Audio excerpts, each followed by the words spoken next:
Allô tout le monde, j'espère que vous allez bien. On se retrouve dans un nouvel épisode de podcast et aujourd'hui, j'ai eu envie de venir aborder le sujet du perfectionnisme. Le perfectionnisme, c'est un sujet très d'actualité dans ma vie en ce moment. C'est un sujet que j'ai envie de relier aujourd'hui au sujet qui est relié au succès. Le succès, la réussite, comment est-ce que le perfectionnisme peut vraiment nous freiner dans notre réussite? Je veux vraiment parler aujourd'hui en lien avec notre réussite entrepreneuriale.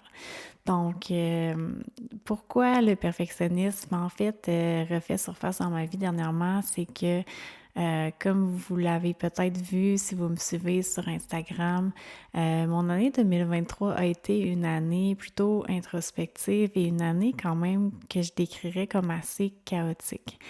Et à travers cette année-là, j'ai vraiment eu l'impression que la vie voulait m'enseigner l'imperfection.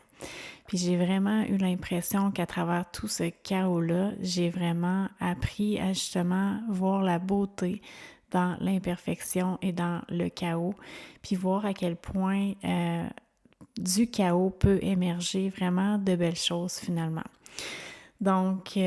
Puis c'est ça, dernièrement, quand j'ai commencé l'année 2024, j'ai identifié un mot fort pour mon année qui est le mot confiance. En 2024, j'ai vraiment envie de retrouver la confiance que j'avais dans les débuts de Simply la vie, puis vraiment d'être davantage dans l'action comme je l'étais au début. Puis, ce qui vient avec ça, ben, c'est vraiment de me défaire de mes tendances perfectionnistes qui ont commencé à refaire surface, j'ai réalisé, pour moi dans la dernière année surtout. Quand j'ai commencé mon entreprise, j'étais beaucoup plus dans l'action et je m'en faisais beaucoup moins avec l'opinion des autres, malgré que j'avais quand même de l'insécurité. On dirait que dans les débuts, il y a comme une fougue qui nous envahit. On a peur de rien, puis on fonce dans le tas. Mais avec les années, ben notre petit cœur est écorché un petit peu. On peut rencontrer différents obstacles qui font en sorte qu'on perd un petit peu, on dirait. Puis je dis « on », mais c'est vraiment mon vécu à moi, mais je sais qu'il y a beaucoup d'entrepreneurs qui vont se reconnaître là-dedans. On dirait qu'on perd un petit peu notre fougue, c'est le seul mot qui me vient en tête, là, puis on retombe un petit peu dans nos vieux patterns. Puis pour moi, ben, un de mes patterns importants, c'est le perfectionnisme. Euh, si je fais un lien, juste une petite parenthèse en lien avec l'astrologie, justement, hier, j'écoutais une petite vidéo qui parlait d'un de mes placements dans ma carte du ciel qui est Pluton.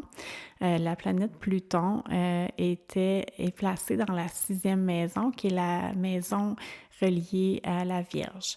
Si vous avez des placements qui sont dans cette maison-là ou que vous avez justement des placements des planètes dans le signe de la Vierge, eh bien, vous avez probablement vous aussi ce petit côté, cette petite tendance-là, perfectionniste plutôt. Puis ça a vraiment du beau parce que ça l'amène un côté vraiment méticuleux, on est des personnes souvent qui vont vraiment aimer porter attention aux détails, tout ça. Mais ça amène aussi un côté où est-ce qu'on peut tomber dans la suranalyse, on peut paralyser en fait, puis pas passer à l'action. Petite parenthèse que je ferme en lien avec ça, avec l'astrologie, mais tout ça pour dire que ça faisait juste comme me reconfirmer qu'en effet, j'ai vraiment cette tendance-là. Puis, dans le fond, ce que j'ai fait ce matin avant d'enregistrer l'épisode, c'est que j'ai eu envie d'aller réécouter une vidéo que j'avais découvert avant de lancer mon entreprise, qui est une entrevue que Oprah a faite avec Brené Brown sur le sujet du perfectionnisme. Donc, je ne sais pas si vous l'avez vu, mais même si vous l'avez vu, c'est toujours bon de se rappeler, je trouve, cette distinction-là qu'elle fait entre le perfectionnisme et l'excellence. Ce que ça dit, en gros, ce que Brené Brown, elle dit, en fait, c'est que le perfectionnisme, c'est quand on est vraiment en mode où est-ce qu'on veut se protéger Donc, on a peur d'avoir mal. On a peur que les gens nous fassent du mal à travers leurs critiques, à travers qu'on se fasse blâmer pour quelque chose ou qu'on se fasse ridiculiser. Donc, on tombe vraiment dans nos peurs. Puis, c'est là qu'on va chercher à perfectionner tout ce qu'on va faire, la façon qu'on va être, qu'on va agir.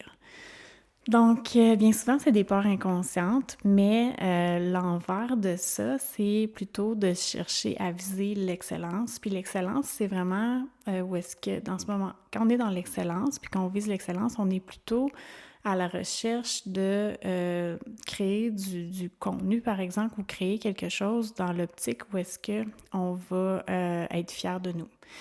Donc, c'est vraiment plutôt tourner vers soi et non tourner vers les autres et le regard des autres et l'opinion des autres. Donc, on n'est pas en mode où est-ce qu'on se préoccupe de l'opinion des autres, on a confiance en nous, puis on va vraiment viser l'excellence pour soi, puis pour être fier de nous.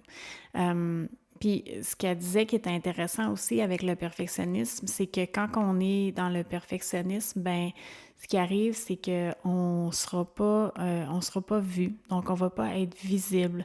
Donc ça nous empêche d'être visible quand on est trop dans le perfectionnisme.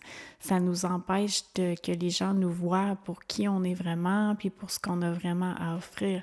Donc on va se cacher derrière le perfectionnisme.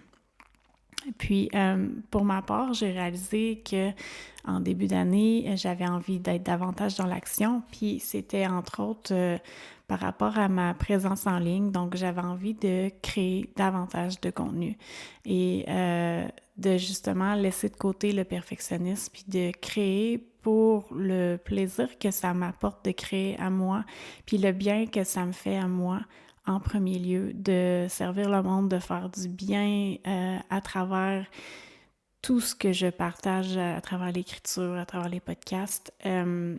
Puis, c'est en fait de vraiment me donner la permission de créer des choses qui sont pas parfaites, des choses qui sont imparfaites. Puis de pas trop me mettre de pression sur justement la qualité ou le rendement de mes créations. De vraiment faire confiance que plus je vais créer, plus je vais me perfectionner, puis plus je vais maîtriser mon art, que ce soit à travers les enregistrements, que ce soit à travers l'écriture.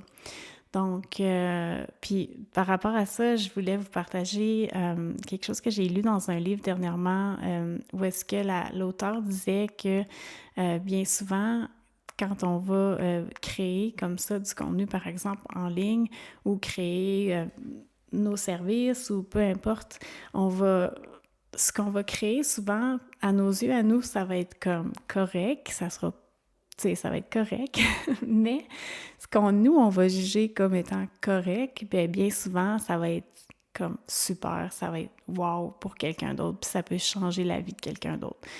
Donc, je trouvais ça vraiment intéressant comme perspective parce que je me voyais beaucoup là-dedans.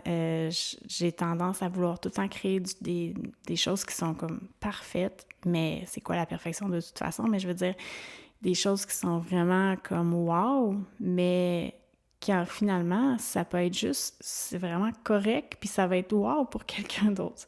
Donc, ça m'a vraiment aidé à laisser de côté le perfectionnisme, puis à vraiment juste m'amuser dans le processus de création, puis faire confiance que je vais m'améliorer avec le temps. Puis pendant ce temps-là, ben je suis visible, puis j'aide des gens à travers ce processus-là. Je suis pas en train de rester derrière mon ordinateur parce que c'est pas parfait, c'est pas tout à fait à mon goût ou j'ai l'impression que c'est pas tout à fait prêt, que je suis pas tout à fait prête à le partager ou ce matin, je me suis levée, j'étais un petit peu plus fatiguée. Fait que je pense que je vais rien créer pour aujourd'hui. Je vais remettre ça à demain. Euh, Tendance que j'ai vraiment. Puis tu voyais, ce matin, j'étais vraiment fatiguée. J'étais comme, ah, OK, va-t-il vraiment aller créer? Je pense que je suis pas dans un mood pour ça. Mais finalement, vous voyez, je suis venue, je me suis installée, puis ça me fait le plus grand bien à moi de créer comme ça, de venir parler, de venir partager mes idées. Donc, Je sais que c'est positif finalement de juste être dans l'action puis de faire confiance que à la longue, à travers tout ce qu'on partage, il y a des choses qui vont être super, puis il y a des choses qui vont faire pouet, pouet, pouet, mais c'est correct, tu sais, il faut s'attendre à ça. Puis il faut s'attendre à ce que des fois, on va être critiqué, des fois, il y a des gens qui vont pas comprendre pourquoi on partage X, Y, Z ou pourquoi on le fait de telle façon, puis c'est parfait. C'est parfait, tout est parfait, comme dirait François Lemay, je crois. donc voilà, c'était mon épisode d'aujourd'hui. J'espère que ça vous a plu. J'espère que ça vous aura donné un petit kick pour vraiment arrêter d'attendre que tout soit parfait, puis d'arrêter de vous empêcher de partager, vous empêcher d'être présent, d'être visible dans votre entreprise en ligne, parce que vraiment, le perfectionnisme peut nous empêcher d'être visible, il peut nous empêcher d'avoir un impact puis de réussir dans notre entreprise en bout de ligne. Donc voilà, je vous laisse là-dessus. Merci beaucoup d'avoir été à l'écoute. Si vous avez aimé l'épisode, n'hésitez pas à laisser un like, à laisser un commentaire. J'aime toujours ça vous lire. Et puis, je vous dis à bientôt. On se revoit dans un prochain épisode. Bye tout le monde!